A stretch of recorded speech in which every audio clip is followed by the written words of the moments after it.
Bonjour David Spector. Bonjour. Vous êtes économiste, chercheur au CNRS, professeur associé à l'École d'économie de Paris et vous venez de publier La gauche, la droite et le marché aux éditions Odile Jacob, un livre dans lequel vous cherchez à comprendre la défiance particulière des Français envers le libéralisme. Alors, j'ai envie de vous poser comme première question, est-ce que cette défiance est encore une réalité aujourd'hui? Est-ce que les lignes ne sont pas en train de bouger?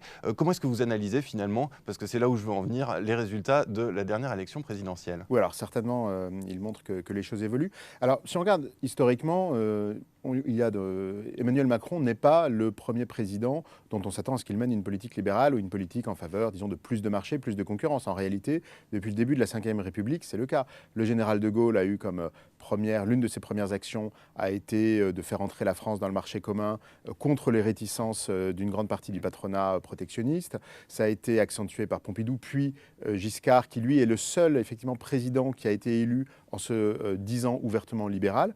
Mitterrand lui-même, malgré sa rhétorique très à gauche, a libéralisé les marchés financiers, libéralisé beaucoup de marchés pour accentuer l'intégration européenne. On peut continuer comme ça jusqu'à François Hollande qui a libéralisé le marché du travail. Donc je dirais que la nouveauté d'Emmanuel Macron, c'est, si on oublie effectivement l'exception Giscard, d'être un président qui a été élu en se revendiquant ouvertement du libéralisme, terme qui a été plutôt considéré comme un gros mot ces dernières décennies, même si c'était au sein d'un discours qui n'avait pas forcément grand-chose à voir avec les politiques réellement menées. Alors pour en revenir à cette défiance envers le libéralisme, cette défiance historique, quels en sont les ressorts? Alors il y en a plusieurs. Je crois que ce qui est utile, c'est vraiment de revenir assez loin dans le passé, au XIXe siècle, et notamment en comparant la France à la Grande-Bretagne.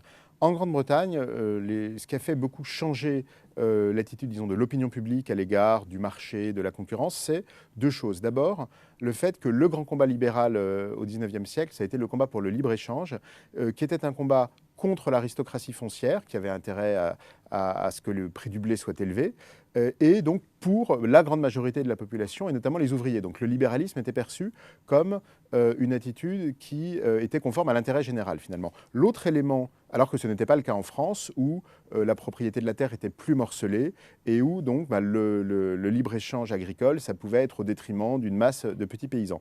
L'autre grande différence entre la France et la Grande-Bretagne, c'est qu'en Grande-Bretagne, le libéralisme économique a été porté par des penseurs qui, de plus en plus, se sont intéressés à la question sociale. Alors ça commence avec John Stuart Mill, et puis ça continue tout au long du XIXe siècle et du XXe siècle. Donc on pouvait avoir des penseurs qui étaient à la fois très favorables à la concurrence et aux mécanismes de marché, et en même temps favorables, par exemple, à la taxation, à une taxation assez lourde des héritages, à une fiscalité progressive sur les revenus, à un droit du travail, à la protection sociale, etc. Ce qui a permis des alliances politiques, par exemple, entre socialistes et libéraux au début du XXe siècle. En France, le libéralisme économique a été défendu par des personnes qui étaient avant tout des conservateurs, dont le principal combat était un combat contre la gauche, qui était hostile à toutes les revendications ouvrières, à toute fiscalité progressive, et qui était, on peut dire, quasiment des extrémistes. Et ça a suscité en réaction l'idée que toute personne qui défend le marché, la concurrence, le libre-échange, ou même qui parle en termes d'offres et de demandes, est forcément un conservateur, un homme de droite. Ce qui a clivé finalement les débats.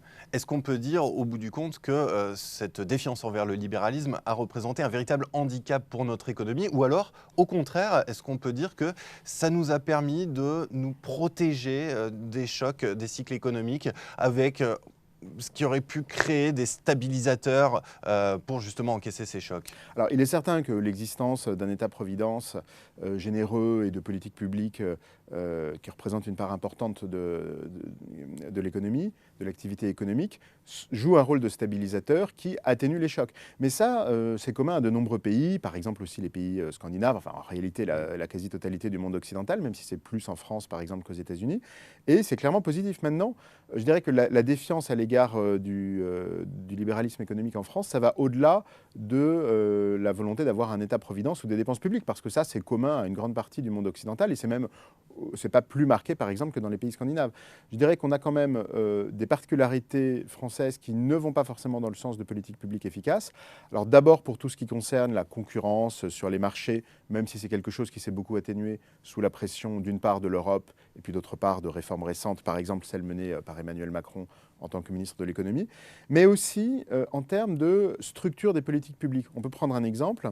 Les aides au logement, ce sont des politiques dans lesquelles on aide les locataires à payer leur loyer pour voilà, atténuer essayer de résoudre le problème dû au niveau très élevé des loyers. Le problème, c'est que cette intervention directe dans le fonctionnement du marché du logement, puisque c'est une intervention directe au sens où plus le loyer est élevé, plus l'aide est élevée, a un effet pervers qui est d'alimenter justement l'inflation des loyers. On pourrait parler de beaucoup de politiques publiques qui ont des effets de ce type et qui résultent finalement d'une cause qui est commune à plusieurs de ces politiques, qui est la volonté d'interférer de manière directe dans le jeu de l'offre et de la demande, d'une manière pas toujours habile et qui finalement produit souvent des effets pervers. Donc je dirais qu'aujourd'hui, la méfiance à l'égard du marché, elle se traduit avant tout par des politiques publiques souvent mal conçues et qui ont parfois beaucoup d'effets pervers.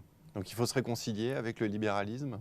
Oui, alors de manière raisonnable, c'est-à-dire que dans beaucoup de domaines, le marché ne fonctionne pas bien. On peut penser évidemment aux questions de réchauffement climatique qui justifient une intervention publique, les questions d'assurance santé dans lesquelles un système public fonctionne beaucoup mieux qu'un système purement privé comme celui qui est en vigueur aux États-Unis. Les inégalités. Les inégalités, la politique macroéconomique. Il ne s'agit pas du tout, pour moi, dans mon livre, d'être partisan du tout marché et d'un retrait de l'action publique, mais plutôt d'une action publique plus efficace et mieux articulée aux mécanismes de marché et plus centrée sur les défaillances de marché plutôt que dans des interventions tous azimuts dans le jeu de l'offre et de la demande. Eh bien, merci beaucoup, David Spector. Et pour ceux qui veulent aller plus loin, je renvoie à votre livre « La gauche, la droite et le marché » chez Odile Jacob. Merci beaucoup. Merci.